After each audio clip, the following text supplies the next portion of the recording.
Greetings and salutations, all you beautiful individuals. It is another epi of League Unlock. Eric and Mark here with you guys to continue our journey, our ascent to the summit that is Worlds 2025. We've talked about some of the team rankings. Now we got to look at the players, role by role. It's all a warm-up to ultimately get to those top 20 players, right? You kind of have to narrow it down into groups to really analyze and see who's deserving for that top 20. So we're going top, mid, jungle today. It's always one of the big events when you're leading up towards the World Championship is coming out with that top 20 players list, combining all the roles together, taking it that one easy step here today, taking that one where we are taking a look at all these players, all these roles. Let's waste no more time and dive right into it. We begin on that top lane island, and you can see you got the trio of Western representation towards the bottom. We limit it to the top 10 to make it nice and clean, and then at least get some Western representation, because you have to when you have 10, because there's only so many LCK and LPL squads. But Mirwin, Bwipo, and Broken Blade in that order, and I think on a day-to-day, any three of those could really be coming out on top of that trio. And I think out of that trio, you can have some hopes to maybe punch above where you're ranked in this type of situation. I think all three have provided you enough, throughout their careers. And certainly this year is where I think the heavy emphasis is going to be placed on a list like this, is more so on that recency, on how you've performed, a little bit of that combination and legacy of your career playing into it. With these, I think that right now, what we have seen from Broken Blade, I do like him leading the charge for these three, and what we have seen from him for G2, and especially in this last 2 weeks for G2 and how things have gone throughout playoffs. I think that his form is looking strong heading towards this event. Yeah, we're seeing the confidence, picking Kled in game 1 of a best of 5 and finding the meta, but kind of off-meta stuff like Rek'Sai. We know that's when he's at his most confident, and the change from MSI to now for G2 as a whole is stark, but Broken Blade specifically individually is the most jarring improvement from where he was, let's face it, liability at the midseason invitational. He was a problem, and now he is absolutely a problem for the other team to deal with for G2. So you like to see that one. I think as well, when you're looking at this bottom one, you can't discount some of the creativity that can come through from Mirwin. We're always going to be checking with him for an interesting, a different, a meta-breaking type of angle within that top side. And Bwipo is still someone that can provide this type of carry, these type of champion options for a FlyQuest squad, still going to be involved within a lot of the action that goes in FlyQuest direction. We are going to put Gakos on this list. Maybe if you redo this at the end of the World Championship, who knows? If we got a couple more matches, I think, in finals, you might have been able to throw a situation of a Bwipo / Gakos type of one, but we didn't get enough of those games, so I'm not quite bold enough to make that choice yet. Ahead of them, a guy, I think a lot of people would easily put Flandre at the bottom of this list or put the Western squads ahead of him. Criminally underrated, but again, it's the tale as old as time when we talk about him. Yes, he's not going to 1v9 on Aurora to take over a game, but we have seen him play carries, and we have seen him go toe-to-toe, hold his own against the likes of 369 and Ben, who are ahead of him on this list. He's been able to play the carries, sure, but certainly one of these guys that, again, I think falls into the category. If you're from the LPL and you're playing more so or able to play weak side, we don't care about that. We want the flash. We want the kills. We want the excitement, all these sorts of things. Flandre does not deliver on those fronts in almost every single game that he is playing. But what he does deliver for you are avenues to win, is not making some mistake that is all of a sudden, we've got a world raid boss on the other team to take care of. Usually, Flandre is able to provide that, and I think that is where his strength is, that stability. And if you underestimate him, then you're in a problem, because he certainly can bust out one of those moves, make a play that really is putting you down in some pain. And just ahead of him, the two-headed beast of the Flying Oysters and Driver and Rest. And make no mistake, they're both lumped here because it is very much a two-headed demon, as we're In playoffs, it was kind of 60-40. They were splitting games. It was Driver starting every game one in the playoffs, and then rest kind of coming in the middle. So in any given best of series, it's pretty much a guarantee that both of these guys will be playing at least a game. And I think what I really like about how they're utilized here is it's not just simply, oh, we've got two good guys, and let's see, there's this guy's effort, and here, let's go with this one's effort. And it's not a situation like that. You're playing them off of each other. You're playing a certain champion or play style with one, and then going, all right, well, let me hit you with the left hook, and let me hit you with the right hook now, and all sorts of things. All of a sudden, you're lying down face first on the canvas, knocked out by so I really think that when you're looking at what you can get from Rest and Driver, I think that the duo and that 1-2 punch that you can provide and strategize for and then roll off of is where they are that interesting angle. Just ahead of them, you kind of get a familiar big five, I'll say. A lot of these guys are kind of perennially at these international competitions. Maybe they swap teams, Doran and Zeus, but Doran, no question, when T1 was at their best, was when Doran was right there with the team, kind of leading the engage for this squad, and we've seen that multiple times throughout the year. And I know Zeus, we're accustomed to being at the top of this list, and people were down on him a bit after the playoffs, but we've still seen the glimpses of the best top laner in the world out of him throughout this year. And this is the point in the list where any of these five could realistically jump up and grab that number one spot when you're looking at this at the end of the event, when you're talking about these players. Doran, for me, is someone that has a lot to gain, of course, and a lot to lose in a situation like this, knowing the legacy that you are stepping into or, trying to replicate that Zeus has left behind for T1 and that dynasty and their record and what they have done. I think people are going to be a little bit critical about Zeus after the finals performance, but I think that his play leading up to that in form of it and his impact and role within that Hanwha Life team is a good sign heading towards this world championship. But man, oh man, you get me an Ambessa, I want Doran. I think Doran is going to be the one to make a play on Ambessa, which we all know.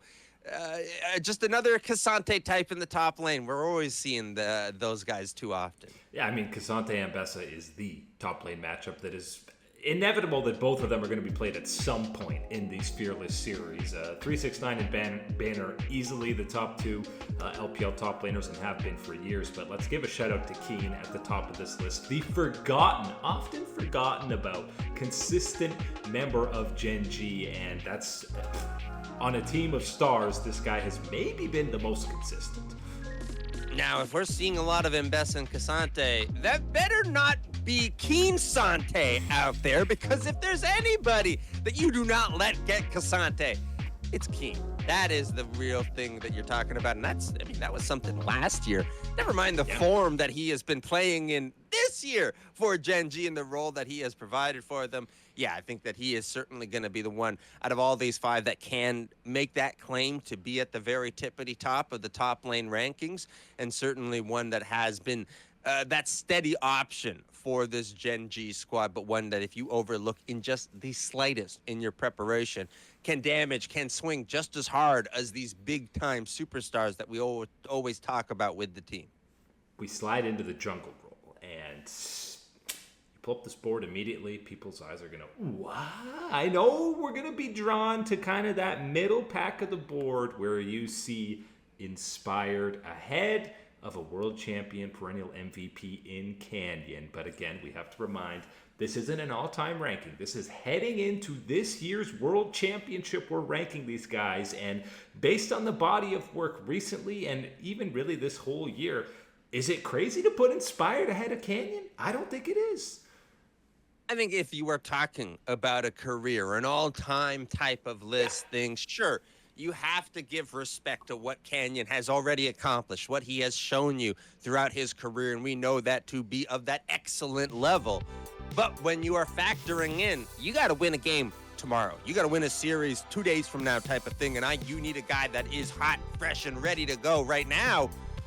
Inspired is going to be one of the top options that you're looking at, and arguably an option better than Canyon at this point from what we have seen from him this year. I think the one thing that actually should be the step away and take away, even if you are a hater, a doubter of Inspired, is look at the players that he is surrounded by, right? This, absolute pinnacle peak of LCK and LPL junglers, and Inspired's name deserves to be right up there with them all and involved in that. And I think at that very least, that statement alone indicates, again, just how much of a power player he can be and should be for the West. And frankly, the highest ranked player the West should be seeing throughout this event. Yeah, I don't think many people would argue that he is the best Western player right now. And that with Canyon not being at his usual form is enough to slam Inspired in that 4 spot. We're also giving, big praise to Skewmond in that playoff push, just behind guys like Peanut and around the same area as Junjia, who's, a perennial MVP of his league in his own right. So the young man for G2 has absolutely stepped up. And the people ahead of Inspired, it's, again, familiar faces. And I think Owner will and should be the highest ranked T1 member on any of these ranking boards.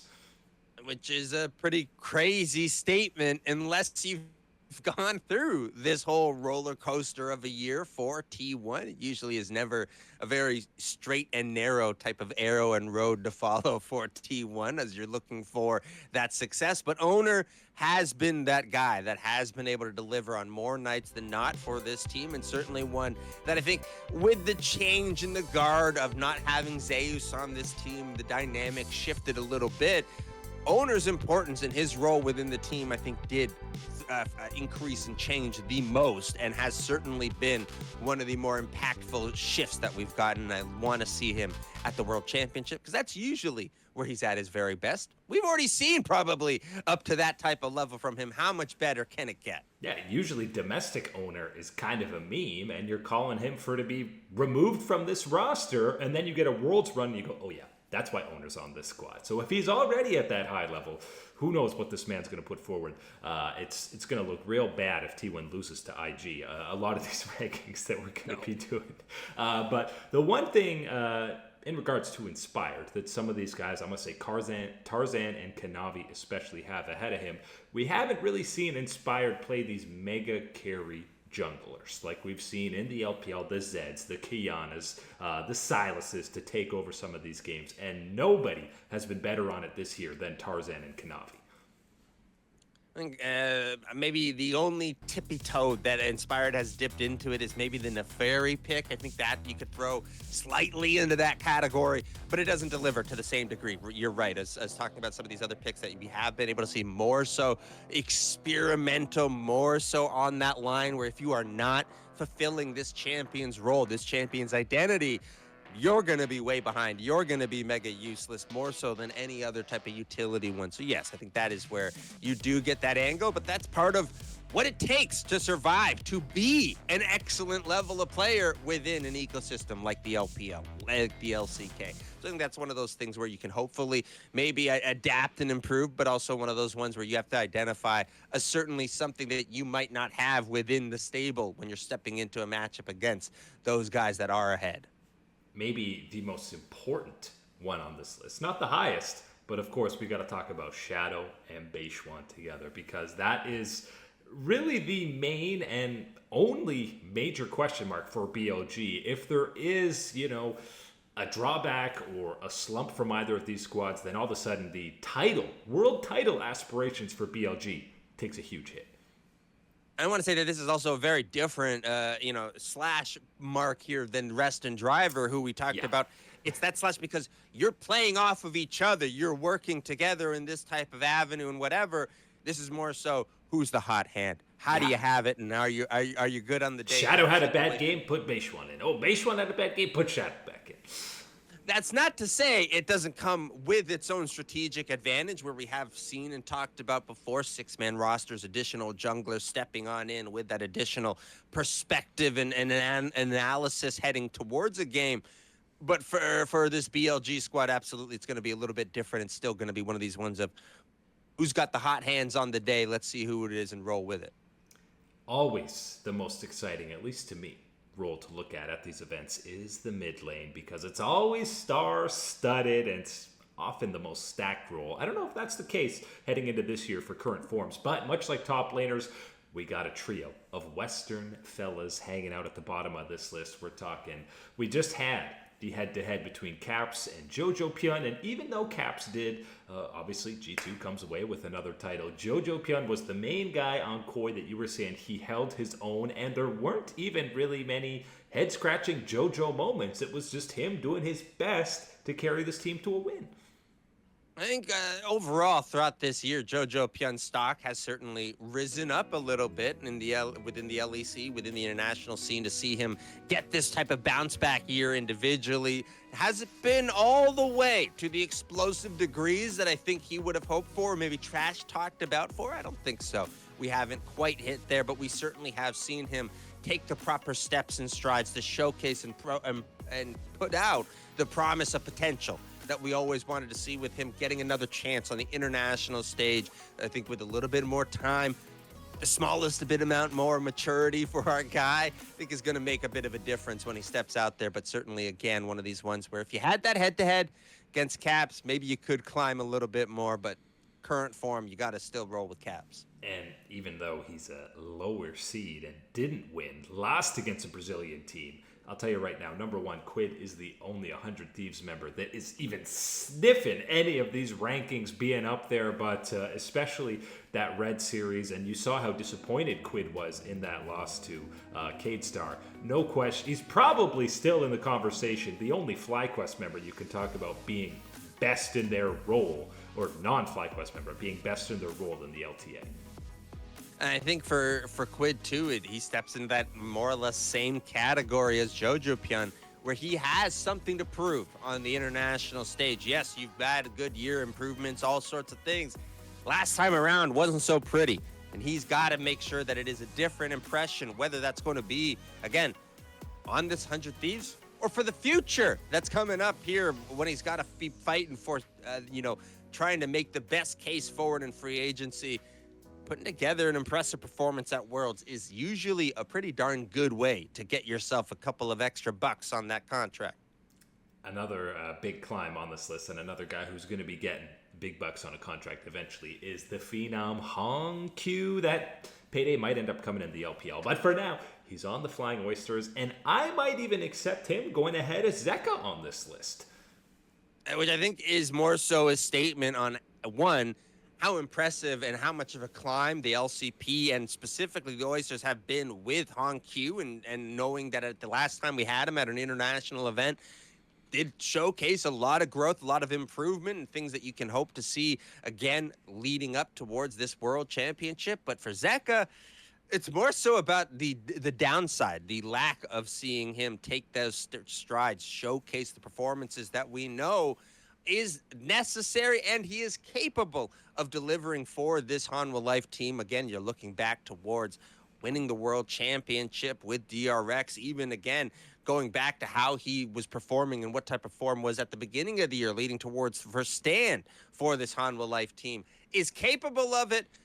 But I think right now he is in that danger zone of, if Hong Q impresses, yes, absolutely could be that easy leapfrog up into that category. And again, please, let's hold off for 1 year on these giga contracts coming over from the LPL and LCK. Let's keep that development for our boy Hong Q. We know what that can do to a career and tank it sometimes, going to the LPL. Seeing Faker this low, I know people always are going to overreact for these listings, especially Cream is ahead of him. But again, we're not accounting. We're not seeing the future of a Worlds buff Faker coming in. Maybe at the end of this tournament, you're talking about Faker number one on this list. We've seen that happen multiple years in a row. But heading into this Worlds, the form, Cream is really the only contested one you could maybe flip with him. But the top three, no question, you're putting ahead of Faker. It's always the most difficult because this is one of those ones where, at the start of the day, at the beginning of entering the room, you're checking in all of your awards, everything, again, the whole history of your career. Not all of it is going to continue on. And when you're in the evaluation process of this, and there's nobody else that is filling up that trophy storage room the way that Faker has filled it out so far throughout his career. And that in itself is kind of the argument that backs up and goes, well, what do you care about current form for? You know what I'm capable of. You know what I've done when you have doubted me in the past. So absolutely, I think that checks in here for Faker, and kind of one of these ones where you can almost, put the blinders on and go, oh, that number 5 looks a lot more like a number 1. And I'm okay with that type of situation. He's the GOAT, of course. But I think it is a bit of a disservice to the other players and what type of growth and what type of strides we continue to see when that bar is the unkillable Demon King, and how much you have to push and push yourself to that next level. I think the 3 that we've talked about here are going to be at that level. And again, even Cream has had a really solid year for top esports and deserving of being recognized here. But the truth is, after the top 2 here, there is a massive gap, and that's really no shade on BDD or anyone else. It's just Chovy and Knight have been playing at an absolutely insane level, basically from the start of 2025 right till now. It started for the whole year and peaking at the right moments when you're talking about both of these players. I think, maybe the slightest of slip-ups against KT for your boy Chovy, but the bounce back in more and than that was a whole team thing, way. not just a Chovy thing. Absolutely. And then you step into the shoes of Knight and the role that he had to play and deliver to that level for this BLG team throughout the LPL playoffs. Yes, I am willing to throw these 2 at that tippity top. And again, yes, our boys are up there, but man, it's a long way down when you're looking down this list and you're sitting at the very top as these 2 are. Yeah, and listen, I would listen to arguments for putting Knight ahead of Chovy, because I think the carry job he did for BLG in the finals was more than Chovy, and that's probably more by necessity than anything else on that BLG team. And I think, again, both of these guys, huge amounts to prove, more so than I think you ever could say. 4 guys sitting at the very top of a ranking like this. Of course, Gen G, very much so looking for that international success to prove the doubters wrong, that it is only the domestic power that is able to come through.